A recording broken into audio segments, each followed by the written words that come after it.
تو وہی حدیث بس ان کے پاس ہے کہ نبی کے دور میں 3 طلاقیں ایک ہوتی تھی. اس کا قاری خلیل رحمان صاحب جو ہے نا, خلیل رحمان نام ہے نا ان کو, جو ٹی وی میں آتے تھے, خلیل الرحمان صاحب. نام میں اس لیے لے رہا ہوں کہ انہوں نے میرا نام لے کے بہت بدتمیزی سے رد کیا, ورنہ میں ان کا کبھی نام نہیں لیتا, ہمیشہ احترام سے بات کرتا تھا. ابھی ان کا ایک کلپ آیا ہے, میرے اس کلپ کے ساتھ وہ ان کا کلپ چلا دینا کوئی, مجھے نہیں پتا وہ کلپ کہاں گیا, میں نے خود سنے. میرے پہ بڑا طنز مارا ہے انہوں نے کہ اس مفتی کو شادیوں کے علاوہ کچھ نہیں آتا, ان کو چاہیے صرف شادیوں پہ بیان کیا کریں. اگرچہ عرص حاضر میں کچھ لوگ انہیں تنقید کا نشانہ بناتے ہیں, حتیٰ کہ آپ کے کراچی کے ایک مفتی نے اتنی بڑی جرت کی بھی تمہیں صرف شادیوں کا مسئلہ آتا ہے, ہر جگہ 4 شادیوں کا مسئلہ ہی بیان کیا کرو, باقی مسائل تیرے بس کی بات نہیں ہے. بھی تمہیں صرف شادیوں کا مسئلہ آتا ہے, ہر جگہ 4 شادیوں کا مسئلہ ہی بیان کیا کرو, باقی مسائل تیرے بس کی بات نہیں ہے. جب یہ علماء کا طرز عمل ہوتا ہے نا ایسے تنزیہ, تو یہ اس کا مطلب ہوتا ہے اب آپ اپنی عزت خود ہی نہیں کرانا چاہتے, آپ اپنی عزت خود ہی نہیں کرانا چاہتے. تو میرا قاری خلیل صاحب سے سوال ہے کہ آپ کو تو شادیوں کے علاوہ بہت کچھ آتا ہے نا, آپ نے بیان میں کہا کہ قسطوں کا کاروبار حرام ہے, اس پر حدیث پیش کی, حدیث کا مطلب بھی غلط بیان کیا آپ نے. پیچھے سے کسی نے آپ کے کان میں کہا کہ ابن تیمیہ رحمۃ اللہ علیہ نے تو اجماع نقل کیا کہ قسطوں کا کاروبار حلال ہے. تو انہوں نے جواب میں پتا کیا ہے, جواب میں کہا ہے قاری خلیل الرحمان صاحب نے کہ قرآن و سنت کے خلاف اجماع معتبر نہیں ہے. اس کا مطلب یہ ہوا کہ آپ نے یہ فرض کر لیا کہ قرآن و سنت کے خلاف بھی اجماع ہو سکتا ہے, حالانکہ حدیث میں آتا ہے کہ میری امت گمراہی پہ کبھی جمع نہیں ہوگی. قرآن و سنت کے خلاف تو اجماع ہو ہی نہیں سکتا. اس کا مطلب کہ امت گمراہی پہ جمع ہو گئی, قرآن و سنت چھوڑ دیا. تو بھائی صاحب آپ قرآن و سنت کی جو تشریح کر رہے ہو نا, اجماع نے اس تشریح کو کالعدم قرار دے دیا ہے. اس لیے آپ جو حدیث کا مطلب بیان کر رہے ہو اجماع سے پتہ چلا اجماع ٹھیک ہے, آپ غلط ہو. قسطوں کے کاروبار کے بارے میں یہ بات کہی, پھر کہا کہ عورت کو بھی ہر وقت خلا کا حق حاصل ہے, خلا کا رائٹ حاصل ہے. اس سے اگر آپ کی یہ مراد ہے کہ وہ یک طرفہ خلا, تو اس پہ انجینئر کے خلاف جو میں نے کلپ ریکارڈ کروایا آپ سن لیں. پھر آپ نے ٹی وی میں لاکھوں لوگ وہ چینل دیکھ رہے ہیں, کسی نے پوچھا اکٹھی 3 طلاقیں کتنی ہوتی ہیں, آپ نے کہا 1. کسی نے پوچھا دلیل کیا ہے, آپ نے کہا صحیح مسلم کی حدیث ہے. یہ لوگ نا میرے کلپ میں یہ چلا دیں گے ساری, اب میرے پاس تو ٹائم نہیں ہے نا, لوگ چلا دیں گے قاری خلیل صاحب کا نا یہ کلپ لگا کے, ان کے ریفرنسز مل جائیں گے آپ کو. تو کسی نے پوچھا کہ کیا دلیل ہے, تو محترم نے کہا کہ نبی صحیح مسلم میں آتا ہے, حضرت عبداللہ بن عباس کہتے ہیں نبی کے دور میں اکٹھی 3 طلاقیں ایک سمجھی جاتی تھی. میرا قاری صاحب سے سوال ہے کہ حضرت مجھے تو صرف شادیاں آتی ہیں, آپ کو شادیوں کے علاوہ بہت کچھ آتا ہے نا, تو آپ سے میرا مطالبہ ہے کہ صحیح مسلم میں اگر کوئی ایک ایسی حدیث دکھا دیں جس میں آتا ہو کہ نبی کے دور میں اکٹھی 3 طلاقیں ایک ہوتی تھیں, تو جو سزا آپ دینا چاہیں نا میں اس کے لیے تیار ہوں. ایسی کوئی حدیث اس کائنات میں موجود نہیں ہے. اکٹھی کا لفظ آپ نے کیوں لگایا اپنی طرف سے, جبکہ یہ حدیث میں یہ الفاظ موجود نہیں, کیوں لگایا آپ نے؟ آپ کہہ سکتے ہو میں نے تشریح میں لگایا ہے, تو پھر نبی کی طرف منسوخ کیوں کر رہے ہیں اس تشریح کو؟ آپ بولو حدیث میں یہ ہے کہ نبی کے دور میں 3 طلاقیں ایک ہوتی تھی, اکٹھی اور الگ الگ نہیں ہے. یہ میں اپنی طرف سے تشریح کر رہا ہوں کہ اکٹھی. آپ نے اپنی تشریح کو پیغمبر کے کھاتے میں کیوں ڈالا ہے صلی اللہ علیہ وسلم؟ یہ ظلم ہے یا نہیں ہے؟ لوگ تو یہ سمجھیں گے نبی کے دور میں اکٹھی 3 ایک ہوتی تھی اور مولویوں نے اکٹھی 3 کو 3 کر دیا ہے. ترجمہ تو آپ وہی کرو نا جو حدیث میں بنتا ہے, پھر آپ اس میں ایڈیشن کرو, بھائی فلانی دلیل کی وجہ سے میں نے اکٹھی کا لفظ بڑھایا. تو آپ نے اکٹھی کا لفظ کیسے؟ حدیث میں آتا ہے علی الاطلاق نبی کے دور میں 3 طلاقیں ایک ہوتی تھیں. حضرت عمر نے کیا نافذ کر دیا, 3 کو 3. اس کا جواب یہ ہے کہ ایسی ہی حدیث متا کے بارے میں بھی ہے. جابر بن عبداللہ کہتے ہیں نبی کے دور میں ہم متا کیا کرتے تھے, ابو بکر کے دور میں متا کیا کرتے تھے, عمر نے کیا کیا, متا پر پابندی لگا دی. تو ہم کہتے ہیں جو اس کا جواب ہے وہی اس کا جواب. کیا جواب ہے اس کا؟ بھائی متا کے نبی کیا ہے, نبی کے آرڈر سے نہیں کیا متا کسی نے, معاذ اللہ, حرام ہو گیا تھا پہلے ہی. بہت سے لوگوں کو علم نہیں تھا اس لیے انہوں نے کیا, ان کو نہیں پتا تھا حرام ہے.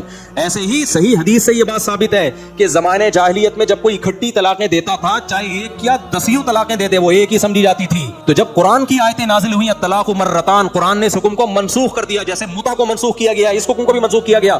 این ممکن ہے بہت سے صحابہ کو معلوم نہ ہو تو وہ اکٹھی 3 کو 3 سمجھتے رہے ہو. اگر آپ یہ حدیث کی یہ تشریح نہیں کرتے تو قاری خلیل صاحب میرے ٹو دا پوائنٹ سوال کا جواب دو, دائیں بائیں گھمانا نہیں بات کو, لوگ گھماتے بہت ہیں. اس کا مطلب پھر یہ ہوا کہ حضرت عمر نے اللہ کے حلال کو حرام کیا ہے, پھر کہ نبی کے حکم پہ معاذ اللہ ایسا کوئی نہیں ہے. نبی کے حکم پہ, نبی کے دور میں تو 3 طلاقیں کتنی ہوتی تھیں, 3 ہوتی تھیں. یعنی آپ کی حدیث کے مطابق نبی کے دور میں 3 طلاقیں کتنی ہوتی تھی, 1. مرد کو رجوع کا حق تھا, حضرت عمر نے سیاستاً پابندی لگا دی تاکہ لوگ طلاقیں نہ دیں, اور 3 کو 3 نافذ کیا. تو یہ سیاست ہے یا دین میں تحریف ہے؟ اس کا جواب چاہیے مجھے قاری خلیل رحمان صاحب سے, جو مجھے کہہ رہے ہیں کہ اس کو شادیوں کے علاوہ کچھ بھی نہیں آتا. قاری صاحب مجھے اس کا جواب چاہیے کہ یہ سیاست ہے یا دین میں تحریف ہے, بولو نا. ایک آدمی نے 3 طلاقیں دی, اس کی بیوی حلال ہے, حضرت عمر نے کیا کیا, حرام. کیا خلیفہ کو ایسی سیاست جائز ہے؟ اس سے بدترین دین میں تحریف کوئی ہو سکتی ہے؟ سارے صحابہ اس پہ خاموش ہوئے, تو آپ صاف صاف بول لو حضرت عمر نے دین میں تحریف کی ہے. شیعہ لوگ صاف طور پہ کہتے ہیں حضرت عمر نے تحریف کی ہے, یہی حدیث پیش کر کے. آپ آدھے شیعہ بن رہے ہو, آدھے سنی بن رہے ہو, بات وہی کر رہے ہو, نوالا شیعوں سے لے رہے ہو آپ, لیکن آپ کہہ رہے ہو حضرت عمر کا سیاسی فیصلہ تھا یہ. ابے بھائی صاحب یہ سیاسی فیصلے میں بیویاں حلال حرام نہیں ہوتی. سیاست میں یہ ہوتا ہے کہ سزا اتنی ہے تو بڑھا دی اس کی سزا, کوڑے زیادہ لگا دیے. 3 طلاق پہ نبی کے دور میں سزا نہیں ملتی تھی, حضرت عمر نے سزا نافذ کی ہے, کوڑے لگائے. یہ سیاسی فیصلہ تھا. میری بیوی ہے اور پکڑا کسی اور کو دی بھائی سیاستن. قرآن کہہ رہے طلاق نہیں ہوئی ہے اور حضرت عمر کہہ رہے ہیں سیاستن ہو گئی ہے. تو طلاق میں سیاست نہیں چلتی ہے. اہل حدیث سے میں یہ سوال کر رہا ہوں لیکن اس کا جواب نہیں آتا. جواب پتہ کیا ہوتا ہے؟ مفتی کفایت اللہ صاحب دہلوی رحمۃ اللہ نے لکھا ہے کہ 3 طلاقیں میں اہل حدیث سے اختلاف ہے ہمارا, یہ بھی اختلافی مسئلہ ہے. فلاں نے یہ لکھا, لکھنے پر گورنمنٹ کی طرف سے کوئی پابندی نہیں ہے. تو آپ آئندہ بات کرتے ہوئے احتیاط کریں. آپ تو طلاق کے مسئلوں میں میں تو بار بار کہتا ہوں اہل حدیث لوگ بہت 2 نمبریاں کرتے ہیں. اور فرض کر لو یہ اجماعی مسئلہ نہیں ہے, دلیل کے لحاظ سے تو پھر بھی کون سا مضبوط ہے؟ 3 ہوتی ہیں. تو آپ یہاں دلیلوں کو کیوں چھوڑ رہے ہو بھائی؟ تو نہ خلا کے مسئلے پہ آپ کے پاس کوئی دلیل ہے, نہ قسطوں کے کاروبار کے مسئلے پر آپ نے حدیث کا ترجمہ بھی غلط کیا.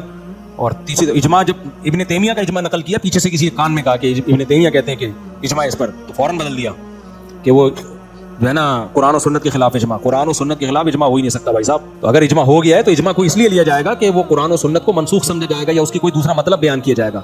تو یہ تو پھر آپ تو دین کا سارا بھولیا ہی بیڑا غرق ہو جائے گا اس طریقے سے. تو اس لیے ہے کہ کچھ نظر آتے ہیں کچھ. 3 طلاق کے مسئلے میں اہل حدیث کے پاس کک بھی نہیں ہے, سمجھ رہے ہو. اور یہ جو لوگ کہتے ہیں نبی نے حضرت رکانہ کی حدیث پیش کرتے ہیں, قاری خلیل نے ٹی وی میں یہ بھی حدیث پیش کی حضرت رکانہ کی, اس میں کہ نبی نے ایک مجلس میں کہا تھا کہ وہ انہوں نے صحابی نے ایک مجلس میں دی تھی تو آپ نے فرمایا وہ ایک ہوئی ہے. تو ہو سکتا ہے وہ یہ حدیث بیان کر دیں لنگڑی لولی سند ہے اس حدیث کی, لنگڑی لولی سند ہے, کسی نے بھی اس سے استدلال نہیں کی ہے. صحیح ہے نا, سب محدثین نے کہا ایسا نہیں ہے. جو صحیح سند سے ثابت ہے وہ آپ کے خلاف جاری ہے وہ حدیث. صحیح سند وہ ہے جو امام شافعی نے اپنی مسند میں ذکر کی ہے. اس میں آتا ہے کہ انہوں نے 1 طلاق دی تھی تاکید کی نیت سے اس لفظ کو 3 دفعہ دہرایا تھا. تو نبی نے ان سے پوچھا تھا کہ تمہاری نیت ایک ہی تھی؟ انہوں نے فرمایا ہاں. فرمایا قسم اٹھا سکتے ہو؟ فرمایا ہاں قسم اٹھا سکتا ہوں. قسم اٹھایا. تو وہ تھی جیسے ہم کہتے ہیں نا سانپ سانپ سانپ, ایک ہوتا ہے لیکن اس کو دہراتے 3 دفعہ ہیں. تو اس پہ قسم اسی وجہ سے نبی نے اٹھوائی ہے کہ بھائی 3 دفعہ دی ہے. تو اصل جو صحیح سند ہے وہ چھوڑے جاتے ہیں اور جو مجہول راویوں کی سند ہے اس کو ذکر کرتے ہیں یہ لوگ. تو اس لیے بہت بہت اولٹ پٹانگ کی ہے اس میں اہل حدیث لوگوں نے. اللہ ان کو ہدایت دے. پھر بات بھی نہیں سنتے, بیٹھتے بھی نہیں ہیں. میرے ایک دوست ہیں اہل حدیث, میں نے ان کو کلپ بھیجا اپنا 3 طلاق پر نا, میرا یوٹیوب پہ ریکارڈ کروایا میں نے باقاعدہ پورے ریفرنسز کے ساتھ, دلائل کے ساتھ. میں نے کہا یار آپ اپنے حدیث علماء کو بولو کہ یہ سن کے کائنڈلی ایک دفعہ سنیں, ہمارا مقصد کوئی کسی پہ طنز نہیں ہے, آپ اس کو سنیں. آپ کیوں فتوے دے دے کے حلال کو حرام کر رہے ہیں؟ تو انہوں نے کہا میں نے اہل حدیث علماء کو دیا, وہ کہتے ہیں چھوڑو یار یہ اختلافی مسئلہ, یہ حل ہونے والا نہیں ہے. کمال ہے یار, آپ تو محقق ہیں, آپ تو مقلد ہیں ہی نہیں. تو محقق کا کام ہوتا ہے تمام پیرایوں سے تحقیق کرنا نا. تو کیوں نہیں کر رہے آپ تحقیق؟ تو ادھوری تحقیق نہیں ہوتی بھائی صاحب. تو ٹو دا پوائنٹ بات 3 طلاق کے مسئلے میں قرآن میں کہاں لکھا ہے اکٹھی 3 ایک ہوتی ہیں؟ نمبر 1 کسی ایک صحابی سے دکھا دو کہ اکٹھی 3 ایک ہوتی. اگر یہ دکھائیں گے نا تو مجھ سے مطلب پوچھ لینا, ترجمے میں ڈنڈیاں ماری آ رہی ہوتی ہیں بعض دفعہ.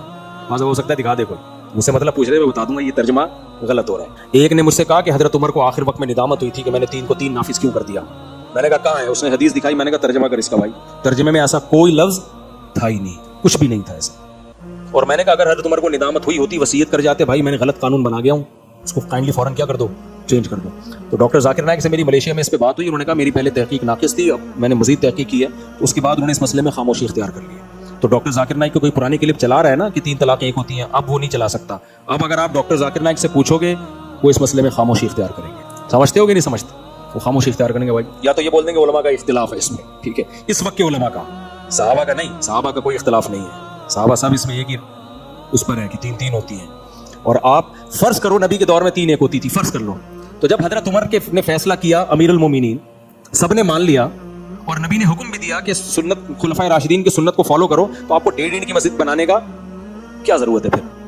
تو لیکن حقیقت یہ ہے کہ حضرت عمر کا سیاسی فیصلہ تھا ہی نہیں, وہ شریعت کا حکم تھا جو نافذ کیا حضرت عمر نے. اس لیے میں بار بار کہتا ہوں 3 طلاقیں دے دی ہیں تو اہل حدیث کے فتوے سے بیوی حلال نہیں ہوگی.